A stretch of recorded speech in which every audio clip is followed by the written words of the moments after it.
Hello everyone, institute of mathematical analysis में आप सभी का स्वागत है। आज के इस लेक्चर में हम एक और इम्पॉर्टेंट थ्योरम को डिस्कस करने वाले हैं। तो जैसा कि आप लोग देख सकते हैं, थ्योरम है the complement of an open set in R is a close set. तो आज का ये लेक्चर हमारा इसी थ्योरम पे कंसंट्रेटेड रहेगा। तो इस वीडियो को एंड तक देखिएगा और साथ ही साथ अगर आप इस चैनल पर नए हैं तो चैनल को सब्सक्राइब करना ना भूलिएगा। तो स्टार्ट करते हैं आज के इस लेक्चर को। सबसे पहले हम ये समझते हैं कि इसका स्टेटमेंट क्या कह रहा है। तो आप देख सकते हैं the complement of open set in R is a close set. ये हमारा स्टेटमेंट है। इसका मतलब ये है कि अगर हम कोई ओपन सेट लें और फिर हम उसके कॉम्प्लीमेंट की बात करें, तो जो रिजल्टेंट सेट होगा कॉम्प्लीमेंट लेने के बाद वो क्या होगा, एक क्लोज सेट होगा। और यही हमें प्रूफ करना है। तो जैसा कि आप लोग को इस स्टेटमेंट से ही क्लियर होगा कि इस स्टेटमेंट को प्रूफ करने के लिए हमारे पास एक ओपन सेट होना चाहिए। Without open set we can not prove this theorem because we have to find out the complement of an open set. तो सबसे पहले हमारे पास एक ओपन सेट होना चाहिए, तभी हम उसके कॉम्प्लीमेंट के बारे में बात करेंगे और उसे क्लोज्ड प्रूफ करेंगे। तो यहाँ पे हमारा बेसिक रिक्वायरमेंट क्या है, एक ओपन सेट का। तो इसके प्रूफ में मैंने सबसे पहले लिखा हुआ है let G be an open set in R. यहाँ पे मैंने एक ओपन सेट जी एज्यूम कर लिया है और इसी के कॉम्प्लीमेंट के बारे में हम बात करेंगे, इसी के कॉम्प्लीमेंट को हम क्लोज प्रूफ करेंगे। तो यही चीज़ मैंने यहाँ पे लिखा हुआ है, we have to show that G complement is a closed set. यही हमें शो करना है। स्टेटमेंट से भी यही क्लियर है, the complement of an open set in R is a close set. ये हमारा स्टेटमेंट है। जी मैंने मान लिया एक ओपन सेट है। अब हमें प्रूफ क्या करना है कि इस जी का, इस ओपन सेट का कॉम्प्लीमेंट, इस ओपन सेट जी का कॉम्प्लीमेंट क्या हो जाएगा, ये जी कॉम्प्लीमेंट हो जाएगा। और हमें इस जी कॉम्प्लीमेंट को क्लोज्ड प्रूफ करना है। ये हमारा ऑब्जेक्टिव है। तो जाहिर सी बात है हमारे पास दो केसेस आएंगे। पहला केस क्या होगा, पहला केस ये होगा कि देखिए जी पे यहाँ कोई रेस्ट्रिक्शन नहीं लगा हुआ है, जी पे कोई भी रेस्ट्रिक्शन नहीं लगा हुआ है। जी सिर्फ इतना बताया गया है कि जी एक ओपन सेट है। अब ये कोई भी ओपन सेट हो सकता है। तो हमारे पास दो केसेस राइज होंगे। पहला केस ये होगा कि जी एम्प्टी सेट हो गया तब क्या होगा, और दूसरा केस ये होगा कि जी अगर नॉन एम्प्टी सेट हुआ तब क्या हो जाएगा। तो सबसे पहले हम केस फर्स्ट की बात करते हैं कि अगर जी एम्प्टी सेट हो जाए तो यहाँ पे केस वन है, if G is equal to 5। हमें पता है कि एम्प्टी सेट ओपन भी होता है और क्लोज्ड भी होता है। तो चूंकि एम्प्टी सेट ओपन होता है तो हम जी की वैल्यू एम्प्टी सेट के इक्वल ले सकते थे। तो यहाँ पे वही चीज़ किया गया है, if G is equal to 5, G अगर एम्प्टी सेट के बराबर हो जाए, क्योंकि एम्प्टी सेट भी क्या होता है, एक ओपन सेट ही होता है। तो जी की वैल्यू एम्प्टी सेट के इक्वल भी हो सकती थी, क्योंकि यहाँ पे कोई भी रेस्ट्रिक्शन नहीं लगा हुआ है। तो देखिए जी की वैल्यू क्या है, एम्प्टी सेट के इक्वल है। और हमें शो क्या करना है कि जी का कॉम्प्लीमेंट क्या होना चाहिए, क्लोज्ड होना चाहिए। तो जी अगर एम्प्टी सेट है तो जी का कॉम्प्लीमेंट क्या हो जाएगा, पूरा का पूरा रियल नंबर लाइन हो जाएगा। क्योंकि हम जो भी सेट की बात कर रहे हैं वो किस में बात कर रहे हैं, हम आर पे बात कर रहे हैं। तो अगर जी 5 है then G complement is equal to 5 complement, और 5 का कॉम्प्लीमेंट क्या होता है, आर होता है। ठीक है, 5 का कॉम्प्लीमेंट आर होता है। और हमें जी कॉम्प्लीमेंट का मतलब भी पता है। जी कॉम्प्लीमेंट क्या होता है, जी कॉम्प्लीमेंट होता है आर माइनस जी। तो अगर हमें 5 कॉम्प्लीमेंट कैलकुलेट करना है तो यहाँ पे आर माइनस 5 हो जाएगा। यहाँ पे अगर हम 5 कॉम्प्लीमेंट कैलकुलेट करें तो यहाँ पे क्या हो जाएगा, आर माइनस 5 हो जाएगा और ये आर के इक्वल आ जाएगा। ठीक है, तो इसीलिए यहाँ पे 5 कॉम्प्लीमेंट को आर लिया जा रहा है। और आर क्या होता है, ओपन भी होता है और क्लोज्ड भी होता है। तो आर ओपन होता है इससे हमें कोई मतलब नहीं है, लेकिन आर क्लोज्ड भी होता है। तो यहाँ से हम क्लियरली कह सकते हैं which is obviously closed and we have nothing to prove. तो अगर जी एक एम्प्टी सेट के इक्वल हो गया तो उसका कॉम्प्लीमेंट ऑब्वियसली क्लोज हो जाएगा। ये हमारा फर्स्ट केस बताता है। अब सेकेंड केस क्या बताता है, ज़रूरी नहीं है कि जी हमेशा एम्प्टी सेट हो, तो हो सकता है वो नॉन एम्प्टी सेट हो। तो अगर यहाँ पे केस 2 में हम ले लेते हैं, if G is not equal to 5, अगर जी 5 के इक्वल नहीं है, जी एक नॉन एम्प्टी सेट है, तब क्या होगा। देखिए जी एक नॉन एम्प्टी सेट है। नॉन एम्प्टी सेट कहने का मतलब क्या है कि जी में कुछ ना कुछ एलिमेंट्स होंगे। और हम मान लेते हैं x क्या है, जी का कोई एलिमेंट है। हम मान लेते हैं x जी का कोई एलिमेंट है। तो यहाँ पे लिखा हुआ है लेट x बिलोंग्स टू जी। हम मान लेते हैं x कोई एलिमेंट है जी का। ठीक है, अब देखिए आगे हम कैसे प्रोसीड करते हैं। जी क्या है, एक ओपन सेट है। जी एक ओपन सेट है।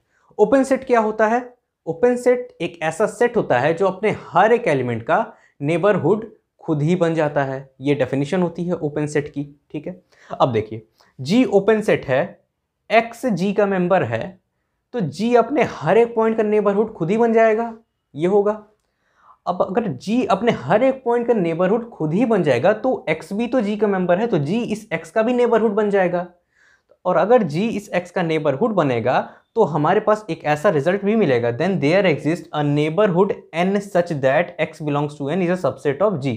ये रिजल्ट हमें मिलेगा क्योंकि g क्या है, एक ओपन सेट है, और ओपन सेट से ज़्यादा महत्वपूर्ण ये है कि g क्या है, x का नेबरहुड है, और x का नेबरहुड जैसे ही वो हुआ ये कंडीशन सेटिस्फाई हो जाएगा। आप इसे डायग्रामेटिकली भी समझ सकते हैं, जैसे अगर ये क्या है हमारा, ये हमारा x है, ये हमारा g है, ये हमारा g है, ये टोटल ये इंटरवल हमारा g है, और ये हमारा x है। ठीक है, क्लियर है कि x g का मेंबर है, इसमें तो कोई डाउट नहीं है। अब देखिए, अब ये कंडीशन कैसे सेटिस्फाई हो रहा है, यहाँ पे लिखा है then there exist a neighbourhood n such that. अब n कैसे मिलेगा, आप मान लीजिए ये n हुआ, ये n हो सकता है, ये n हो सकता है, ये भी n हो सकता है, ये भी n हो सकता है। n की वैल्यू इनफाइनाइटली वेरी कर सकती है, लेकिन उसमें एक चीज़ कॉमन रहेगा कि ये x n का मेंबर होगा और n हमेशा g का सबसेट होगा।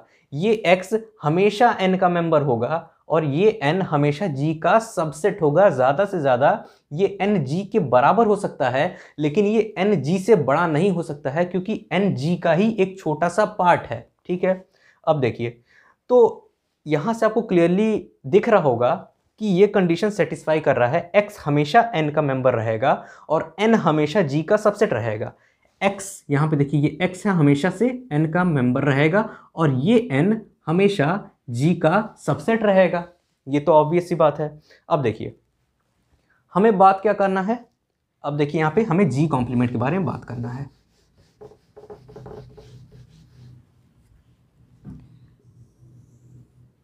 मान लेते हैं ये हमारा x है, ये हमारा g है, ये हमारा g है, और ये हमारा n है। मान लेते हैं ये कंडीशन कुछ इस तरह का कंडीशन दिखाएगा कि x n का मेंबर है और n g का सबसेट है। तो ये कुछ इस तरह का डायग्रामेटिकली ये ड्रॉ होगा, ये माइनस इनफाइनाइट, ये प्लस इनफाइनाइट। ठीक है, इसमें कोई दिक्कत नहीं, ये रियल नंबर लाइन है। अब देखिए, अब अगर हम g कॉम्प्लीमेंट के बारे में बात करें तो g कॉम्प्लीमेंट क्या होता है, g कॉम्प्लीमेंट होता है r माइनस g। ये होता है g कॉम्प्लीमेंट।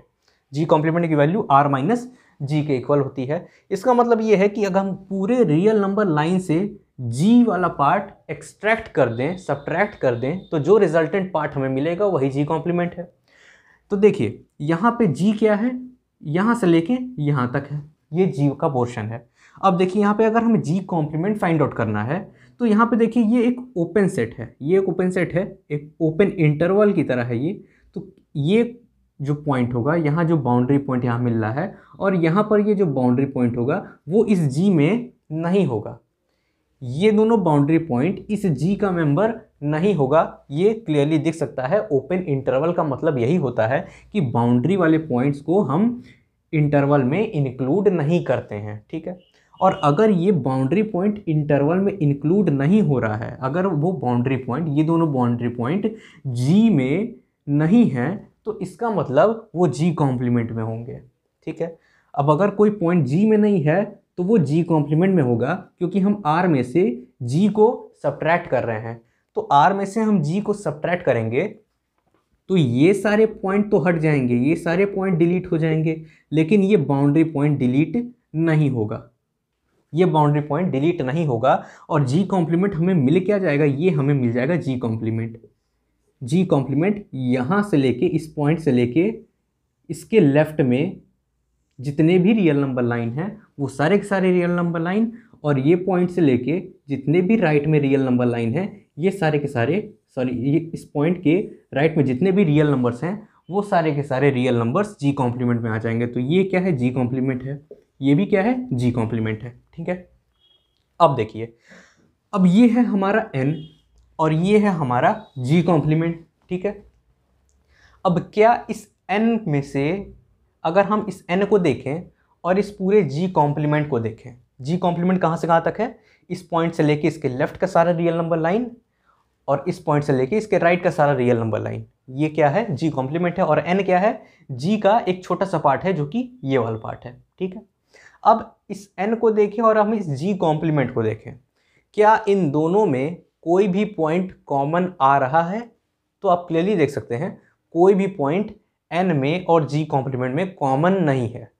इन दोनों सेट में कोई भी पॉइंट कॉमन नहीं है, और इसका मतलब ये हुआ कि अगर हम n और g कॉम्प्लीमेंट का इंटरसेक्शन की बात करें, अगर हम इस n और g कॉम्प्लीमेंट के इंटरसेक्शन की बात करें, तो हमें मिलेगा क्या, हमें इंटरसेक्शन की वैल्यू 5 मिल जाएगी, एम्प्टी सेट मिल जाएगा, क्योंकि कोई भी एलिमेंट कॉमन नहीं है n और g कॉम्प्लीमेंट में, तो हमें इंटरसेक्शन 5 मिल जाएगा। और यही चीज़ यहाँ पे लिखा हुआ है 10 n intersection g complement is equal to 5, क्योंकि इसमें कोई भी एलिमेंट कॉमन नहीं है, ठीक है। अब देखिए, अब ये किस बात को इंप्लाई कर रहा है, this implies that x is not limit point of g complement. अब ये कैसे इंप्लाई हुआ, लिमिट पॉइंट कैसे डिफाइन होता था, लिमिट पॉइंट कैसे डिफाइन होता था, अगर आप रिकॉल करें तो यहाँ पे x क्या है, पॉइंट हमें चेक करना है कि x लिमिट पॉइंट तो नहीं है जी कॉम्प्लीमेंट का। हमें ये करने का मतलब क्या था, ये मैंने किया क्यों, हमें ये चेक करना है कि क्या ये x जी कॉम्प्लीमेंट का लिमिट पॉइंट हो सकता था। तो ऑब्वियस सी बात है नहीं हो सकता था, क्योंकि लिमिट पॉइंट की डेफिनेशन क्या होती है, लिमिट पॉइंट की डेफिनेशन होती है n intersection G complement minus singleton x must not be equal to 5। अगर ये x इस g कॉम्प्लीमेंट का लिमिट पॉइंट होता तब ये कंडीशन सेटिस्फाई होता।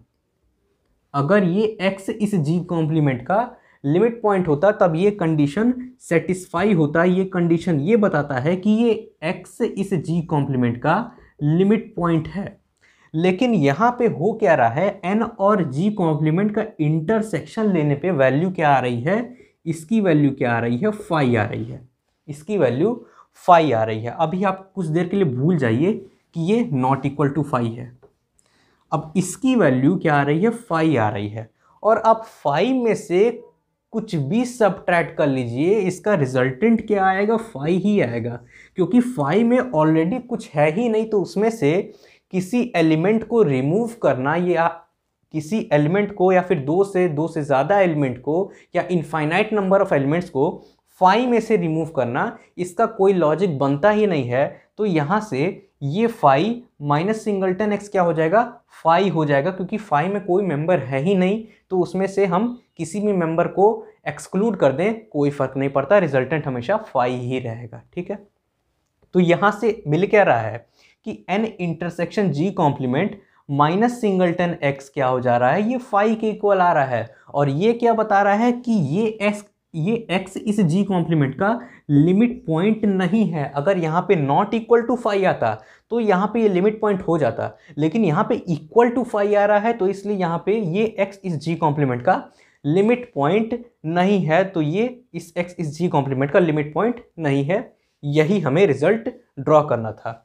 तो यहाँ पे यही चीज़ लिखा हुआ है, this implies that x is not limit point of g complement, और इसका मतलब ये है कि x does not belongs to g complement dash. आपको याद होगा कि a डैश क्या होता था, a डैश क्या होता था, a क्या है, कोई सेट है, तो a डैश क्या होता था, डेराइव सेट ऑफ a, और डेराइव सेट ऑफ a क्या होता था, set of all limit point of a। तो जाहिर सी बात है x क्या है, लिमिट पॉइंट नहीं है g कॉम्प्लीमेंट का, तो वो g कॉम्प्लीमेंट के डेराइव सेट में भी बिलोंग नहीं करेगा। तो यही चीज़ यहाँ पे लिखा है, x does not belongs to g complement dash derive set of g complement, ठीक है, x does not belongs to g complement dash. अब देखिए x हमने कहाँ इंट्रोड्यूस किया था, तो x मैंने यहाँ इंट्रोड्यूस किया था, let x belongs to g में। तो देखिए यहाँ पे x g का मेंबर तो था, लेकिन हो क्या रहा है, ये किस बात को इंप्लाई कर रहा है कि x does not belongs to g complement dash. x g का मेंबर है implies x does not belongs to g complement dash. तो इसी को मैंने यहाँ पे लिख दिया हुआ है, 10 x belongs to g implies x does not belongs to g complement dash. अब देखिए इसका क्या मतलब हो रहा है, देखिए एक बहुत इंपॉर्टेंट चीज़ है, अगर कोई स्टेटमेंट a है, ये क्या है, a कोई स्टेटमेंट है, कोई सेट नहीं है, ये कोई स्टेटमेंट है, ठीक है। ए अगर कोई स्टेटमेंट है और ये स्टेटमेंट किसी स्टेटमेंट बी को इम्प्लाई कर रहा है, अगर कोई स्टेटमेंट ए है और ये किसी स्टेटमेंट को बी इम्प्लाई कर रहा है, तो इस स्टेटमेंट से, इस कंडीशन से आप एक और चीज डिराइव कर सकते हैं, not be implies not a. आप इसे डेराइव कर सकते हैं। अगर ए बी को इम्प्लाई करेगा तो नॉट बी इम्प्लाई कर देगा नॉट ए को। ये एक स्टैंडर्ड रिजल्ट होता है, ये एक यूनिवर्सल रिजल्ट है और ये हर जगह वैलिड रहता है। अगर आप इसे एग्जाम्पल से समझना चाहें तो आप ये भी समझ सकते हैं, आपने ग्रुप थ्योरी बहुत पढ़ा होगा, तो उसमें क्या होता था कि अगर कोई ग्रुप साइक्लिक है तो वो अबेलियन भी होगा, ये होता था। अगर कोई ग्रुप साइक्लिक है तो वो अबेलियन भी होता था। लेकिन अगर कोई ग्रुप, यहाँ पे देखिए, यहाँ पे मैं क्या कर रहा हूँ, अब मैं क्या कर रहा हूँ, इस स्टेटमेंट का यूज़ कर रहा हूँ, इस स्टेटमेंट से इस स्टेटमेंट का।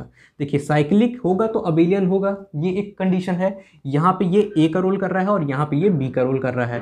तो अब देखिए not be implies not a कैसे, कि नॉट अबेलियन, अगर कोई ग्रुप अबेलियन नहीं है तो वो साइक्लिक भी नहीं हो सकता है। ये भी रिजल्ट होता है। अगर कोई साइक्लिक ग्रुप है तो वो अबेलियन होगा, लेकिन अगर कोई ग्रुप अबेलियन नहीं है तो वो साइक्लिक भी नहीं हो सकता। तो यहाँ से आप इसका एप्लीकेशन देख सकते हैं। ओवरऑल कहने का मतलब ये था कि अगर कोई कंडीशन ए किसी कंडीशन बी को इम्प्लाई करता है तो नॉट बी नॉट ए को इम्प्लाई कर देगा। यहाँ पे उलट हो जाएगा, यहाँ पे बी इधर आ जाएगा साथ में नॉट लग जाएगा, यहाँ पे ए इधर आ जाएगा साथ में नॉट लग जाएगा। तो इसे आप लोग ध्यान रखिएगा और यही चीज़ हम यहाँ पे अप्लाई करने वाले हैं। देखिए ये कंडीशन ए है और ये कंडीशन बी है। कंडीशन ए इम्प्लाई कर रहा है कंडीशन बी को, तो यहाँ से क्या होगा, नॉट बी इंप्लाई कर देगा नॉट ए को। अब ये बी है तो नॉट बी क्या हो जाएगा, X does not belongs to G complement dash, ये हमारा बी है। तो नॉट बी क्या हो जाएगा, यानी not X does not belongs to G complement dash, यही हो जाएगा। अब इसमें अगर हमें निगेशन लगाना है, इसमें अगर हमें नॉट लगाना है, यहाँ पे पहले से बता रहा है कि एक्स जी कॉम्प्लीमेंट डैश का मेंबर नहीं है, और ये अगर नहीं होना है, अगर यहाँ पे हमें नॉट लगाना है तो क्या हो जाएगा, एक्स जी कॉम्प्लीमेंट डैश का मेंबर हो जाएगा। यहाँ पे डज नॉट बिलोंग्स बिलोंग्स में चेंज हो जाएगा और यहाँ पे बिलोंग्स यहाँ डज नॉट बिलोंग्स में चेंज हो जाएगा, यही निगेशन कर देगा। यहाँ पे एक और रिजल्ट हमें मिल जाएगा जो प्रूफ की तरफ हमें एक कदम और आगे ले जाएगा। समझिएगा, X does not belongs to G implies X belongs to G implies X does not belongs to G complement dash. अब देखिए यहाँ पे नॉट भी करेंगे तो x belongs to G complement dash, यहाँ पे x जी कॉम्प्लीमेंट डैश का मेंबर नहीं था। अब अगर इस कंडीशन को नहीं होना है तो x जी कॉम्प्लीमेंट डैश का मेंबर होना पड़ेगा उसको। तो यहाँ पे लिखा हुआ contrapositively x belongs to G complement dash, this implies. अब ये कंडीशन यहाँ पे आएगा लेकिन निगेशन के साथ आएगा। यहाँ पे x g का मेंबर हो रहा था, लेकिन अगर इस कंडीशन को उलटना है तो x को g का मेंबर नहीं होना है, यही हो पाएगा। तो x belongs to G complement dash implies x does not belongs to G. मैंने इसी स्टेटमेंट का यूज़ किया है, इसी रिजल्ट का यूज़ किया है। तो यहाँ से हमें क्या पता चल रहा है, देखिए x does not belongs to G, x अगर जी कॉम्प्लीमेंट डैश का मेंबर है तो x g का मेंबर नहीं होगा, और अगर x g का मेंबर नहीं होगा और x कोई रियल नंबर है तो वो g के कॉम्प्लीमेंट का मेंबर होगा। देखिए सीधी सी बात है, अगर कोई मेंबर किसी सेट का, अगर कोई रियल नंबर किसी सेट का मेंबर नहीं है तो वो उस सेट के कॉम्प्लीमेंट का मेंबर होगा।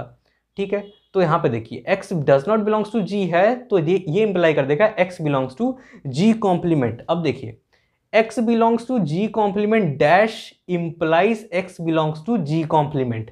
अब अगर कोई कंडीशन ऐसा है x belongs to capital A implies x belongs to capital B, तो ये सीधा सीधा इंप्लाई कर देगा कि A is the subset of B, ये सीधा सीधा इंप्लाई कर देगा, ये भी एक रिजल्ट होता है। ठीक है, अब देखिए x यहाँ पे जी कॉम्प्लीमेंट डैश का मेंबर था और ये इंप्लाई कर दिया कि x belongs to G complement हो गया। यहाँ पे a क्या हो गया, जी कॉम्प्लीमेंट डैश हो गया, और b क्या हो गया, जी कॉम्प्लीमेंट हो गया। तो यहाँ पे a सबसेट ऑफ b क्या हो जाएगा, G complement dash is a subset of G complement, ये हो जाएगा। और अब देखिए यही कंडीशन होता किसका है, क्लोज सेट का होता है, कि अगर कोई डेराइव सेट, मान लीजिए x हमारा कोई सेट है और अगर x dash is a subset of x हो जाए तो हम कह देते हैं सीधे कि ये x क्या हो जाएगा, क्लोज्ड हो जाएगा। अब देखिए जी कॉम्प्लीमेंट के बारे में अगर हम बात करें, इस x को अगर हम जी कॉम्प्लीमेंट से रिप्लेस कर दें तो हमें पता क्या चल रहा है कि जी कॉम्प्लीमेंट का डेराइव सेट जी कॉम्प्लीमेंट का सबसेट हो जा रहा है। और यही कंडीशन होती है क्लोज सेट की, अगर किसी सेट का डेराइव सेट उस सेट का उसी सेट में कंटेन हो जाए तो हम क्लियरली कह देते हैं कि वो सेट क्लोज्ड है। ठीक है, तो यहाँ पे जी कॉम्प्लीमेंट का डेराइव सेट जी कॉम्प्लीमेंट का सबसेट हो जा रहा है, तो यहाँ पे ये बात क्लियर हो जाती है कि hence G complement is a close set, और हमें यही प्रूफ करना था। तो ओवरऑल हमने ये प्रूफ कर दिया कि अगर जी क्या है, कोई ओपन सेट है आर में, तो जी कॉम्प्लीमेंट क्या हो जाएगा, एक क्लोज सेट हो जाएगा। तो ये हमारा आज का रिजल्ट था। तो होप आप लोग को लेक्चर समझ में आ गया। अगर आपको कोई डाउट होता है तो आप कमेंट सेक्शन में कमेंट कर सकते हैं, और अगर आपको ये लेक्चर पसंद आता है तो इस लेक्चर को लाइक करें, शेयर करें, और अगर आप इस चैनल पर नए हैं तो चैनल को सब्सक्राइब करना ना भूलें। तो अपने नेक्स्ट लेक्चर में हम एक और इंपॉर्टेंट थ्योरम के बारे में डिस्कस करने वाले हैं। तो मिलते हैं नेक्स्ट लेक्चर में। Have a nice day.